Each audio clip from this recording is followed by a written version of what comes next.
Hello world, Keon here.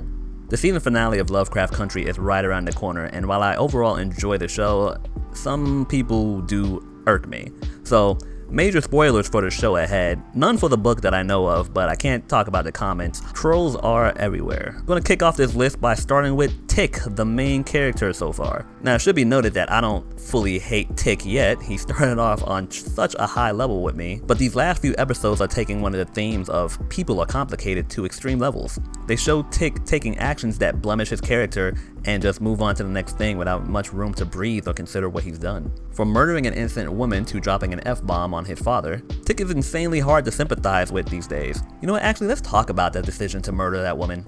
This entire process was kinda dumb. If you're trying to find a communist among people, try not to start shooting random people. You may have just shot the communist, meaning nobody can actually reveal themselves to be the communist.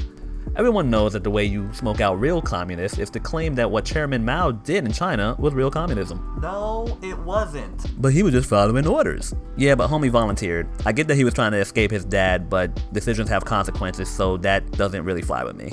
Don't get me wrong, people are complicated and some of us are just straight up walking contradictions. Using myself as an example, race-based prejudice is clearly wrong. But if I pick up the phone and hear a strong Indian accent on the other side, I already know to brace myself for a very fruitful conversation.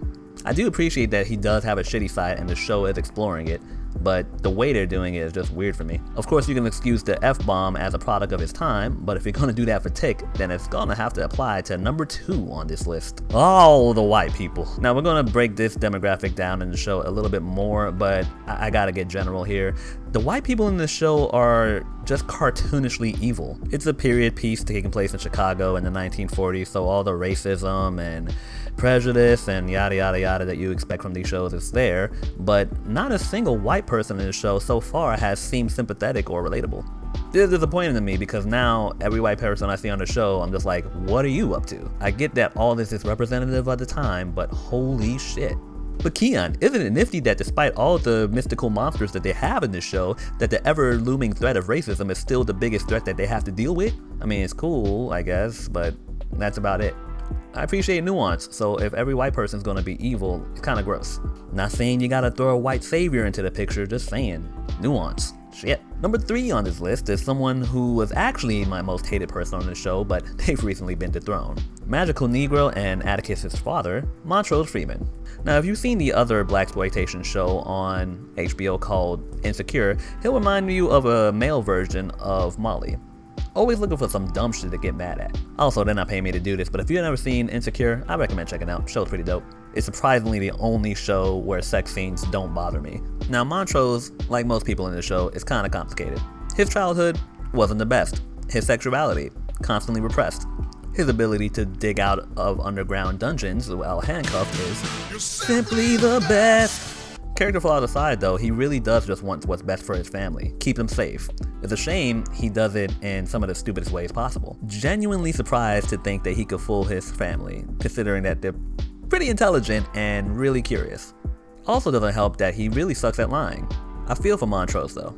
Man wants to be left alone because he feels like he's a hindrance to other people's happiness.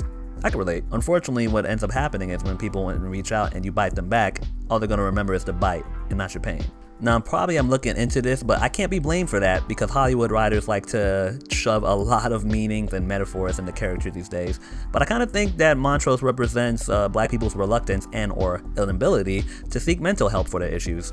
Again, 1940s, talking about mental disabilities wasn't widespread, blah blah blah. But again, not sure if the writer is trying to say something about him or he's just a character for the story. Everything's an allegory these days, so sorry for looking too much into it, God. But yeah, sometimes he just seems to exist to hold the show's progress up. Were he to be removed unceremoniously or otherwise, I probably wouldn't feel anything. Number 4 on the list is Christina Braithwaite. Now, if the Harry Potter series has taught me anything, is that we are more powerful together than we are alone. But also, it's okay to be harassed. So as soon as I saw Christina, I'm just like, ooh, this bitch evil. And despite the fact that this show hasn't really made any references to Nazis, I just can't help but feel like the showrunners are trying to impose some Aryanism on us. Is Aryanism even a word? Fuck it, it is now. She always tries to play 3D chess with people, which makes every word come out of her mouth just seem like a lie meant for some greater gain for herself. Of course, she would probably disagree since her definition of a lie seems to be a little bit nebulous at best. Okay, gonna have to stop you there. It's time for another tangent. Now this is the second time I've touched on this in a video, but a lie of omission is still a lie. To give most of the details, but to withhold key details is to fuck with the truth, which most scholars would agree is in fact not dope. So let's go through the details real quick. You did not tell Ruby that you were a woman most of the time. You did not tell her that you were going to slip her a potion that would painfully change her entire physiology. You even went out of your way to copy the mannerisms of a man that Ruby's never seen before. How's she gonna know you're not acting William-like? But Keon, that's for the audience. Good point, fictional straw man. I guess that doesn't make the decision stupid anymore. Speaking of which, she might not be as clever as the show makes her out to be. There was an episode that really destroyed her, so I'll go through that, but you gotta follow me. Christina poses as William in order to seduce Ruby. She seduces Ruby so that Ruby can work as a server at a police party and slip into the chief's office unnoticed. Now, one of the things that sucks about the show is I'll think something is dumb, but then the next episode will reveal, oh no, there was a point to that. So if there was a point to this, I've yet to find out, but from where I'm standing, this is pretty fucking dumb. If you could change yourself into anyone by using their blood, why not just find a random dead black woman? I want to believe show, I really do. Again, I do like the show despite its many logical inconsistencies. I look forward to the season finale, and I'm actually kind of impressed that I made it this far without being spoiled by any book readers. That's right, you literate masses, y'all can go fuck yourselves. I watch television. But thank you for listening to me rant for a few minutes. More game videos are coming. I just wanted to cover this show because I do enjoy the fuck out of it, and I'm looking forward to what comes. Oh, fifth person. Shit. Alice Smith. Because you're not Nina Simone. Boom. Fix that and we'll be alright. Thank you for watching and take care of yourself.